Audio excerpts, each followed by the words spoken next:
Truth of youth, युवाओं का secret of youth power, युवाओं का युवा शक्ति का रहस्य इज अ वेरी इंपॉर्टेंट, बहुत ही महत्वपूर्ण है।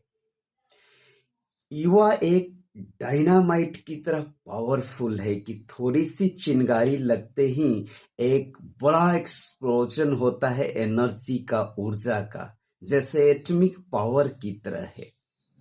स्वामी विवेकानंद वाज कॉल्ड, उन्होंने कही थी कि यूथ में everything is within our self if you will realise what is our existence. हमारा अस्तित्व क्या है, क्योंकि अस्तित्व एक विशाल परमात्मा का अंतरात्मा है हमारा अस्तित्व, और वो हम एटॉमिक पावर हैं, वो हम परमाणविक शक्ति है।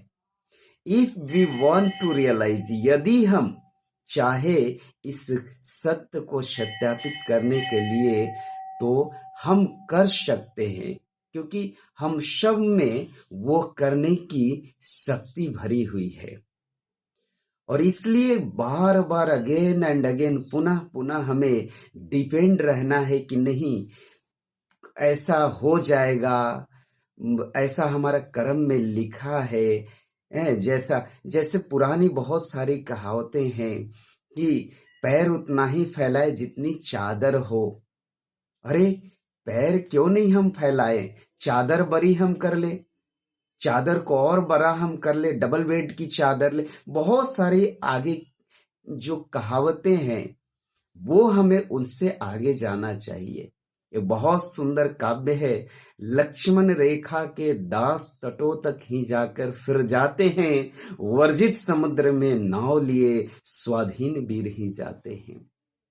यानी एक लक्ष्मण रेखा घिर गई है, हमें वहां नहीं, अब आगे बढ़नी है, हमें विशालता का दर्शन करना है हमें। ये है यूथ ऑफ ट्रूथ, युवा का शक्ति है, युवा का जो सत्य है, secret of youth, where the youth this कहते हैं वहां सक्सेस है, जहां युवा है, क्योंकि युवाओं का फ्यूचर होता है, युवा का फ्यूचर होता है, आगे की तरफ होती है। भाग्य युवाओं के ही होते हैं, भाग्य का दर्शन युवाओं का ही होता है। इसलिए एक स्टोरी के माध्यम से हम इसे समझेंगे। एक बार ऐसा हुआ कि कई बार ऐसा हुआ कि, और आज भी वो होता रहता है कि कभी मॉनसून लेट से आती है। अब मॉनसून लेट से आए तो हमारे जो किसान भगवान हैं उनको समस्याएं आती है कि भाई अब जैसे बीजारोपण करनी है वो लेट हो रही है, फिर यदि सीडिंग हो गया, बीजारोपण हो गया, तो उसके बाद बारिश नहीं हुई। कभी कभी सब कुछ ठीक है, पौधा भी हमारा ठीक है, अच्छा उसका विकास हो रहा है, तो तूफान आ जाती है, कभी ओले पड़ जाते हैं। तो इन सारी समस्याओं से किसान भगवान को तकलीफ होती। वो कहते इतनी तूफान क्यों आ गया बिना समय, हमारी जब फसल तैयार हुई थी तो ओले पड़ गए। ये सारी कॉम्प्लेन हम भगवान से वो करता है, किसान हमारे भगवान। किसान को हम भगवान इसलिए कह रहे हैं कि किसान भूमि का वाकई भगवान है। तो किसान भगवान से कहता है कि भगवान बिना समय कभी तुम बारिश ला देते हो, जब बारिश की आवश्यकता होती है तो उसमें बारिश नहीं होती। कभी तूफान आ जाती है, हमारे गेहूं की जो खेत में लगी पौधा वो गिर जाती है। ये बहुत सारी समस्याओं से हमें जूझना पड़ता है। क्या आपको पता नहीं है मौसम का? क्या हमारे प्रति ध्यान नहीं है आपको? या आपको जो फसल की है उसकी ज्ञान नहीं है? भगवान से ये कॉम्प्लेन कर रहा है। यदि ऐसा ही है तो आप हमें एक मौसम के लिए हमें ये सारी सत्ता का शक्ति दे दो, फिर देखो हम ओला नहीं आने देंगे, हम तूफान नहीं आने देंगे, और हमारी फसल बहुत अच्छी होगी। भगवान ने कहा बिल्कुल ठीक, जैसा चाहो, एक बार तुम्हें ये शक्ति हम दे देते हैं, ये प्रकृति की शक्ति, ये सत्ता की शक्ति, और एक बार तुम करके देखो। भगवान ने उस किसान को ये शक्ति दे दिया कि इस बार मौसम में जैसा तुम चाहो, जब बारिश चाहो, जब तूफान चाहो तूफान, नहीं चाहो ओला, नहीं चाहो वैसा ही होगा। किसान के पास वो शक्ति आ गई।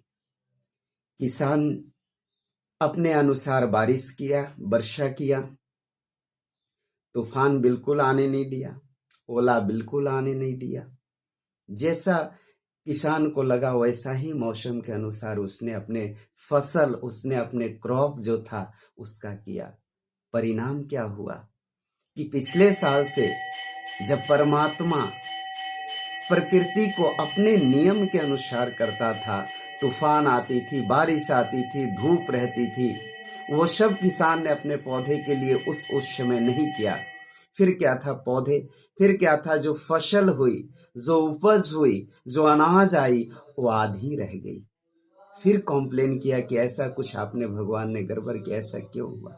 तो भगवान कहते हैं ऐसा इसलिए किया कि तूफान का आना, धूप कड़ी होना, ठंडी होना, ओला गिरना, ये सब हमारे पौधों के जड़ को मजबूत करता है। पौधे जितने कठिनाइयां आएंगी, कष्ट आएंगी, दुख आएंगी, विपत्ति आएंगी, संकट आएंगी, वो हम सबको ताकत देती है, वो हम सबको अनुभव देती है कि ये प्रकृति को कैसे हम झेलें। जब तक जीवन में फाइट नहीं होगी तब तक लाइफ में उजाला और भविष्य भी जीवन का अच्छा नहीं होगा। So fight is a life of, इसलिए जीवन में संघर्ष ही कहते हैं कि जीवन है, और संघर्ष के बाद जो जीवन का परिणाम होता है वो अनुभव का सुंदर भंडारण होता है। तो इसलिए कठिनाई आ रही है, जैसे पौधे में कभी बारिश, कभी तूफान, कभी ठंडी, कभी धूप, वो सारी शक्ति देती है उसे जूझने के लिए। उसकी जड़ें मजबूत होती है, बाल अच्छी लगती है, अनाज अच्छी आती है। जब मजबूती आती है प्रकृति को झेल के, प्रकृति की